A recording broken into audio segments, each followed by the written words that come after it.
అది విని అదిమిన షోకులో ఉరి విడిచిన నెమలికి సవతిగా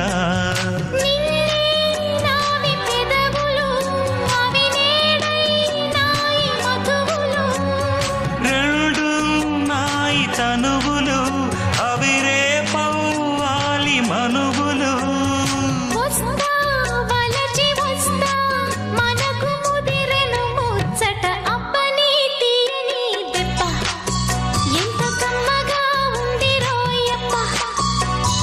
అమ్మ నీనున్న నీ బుగ్గ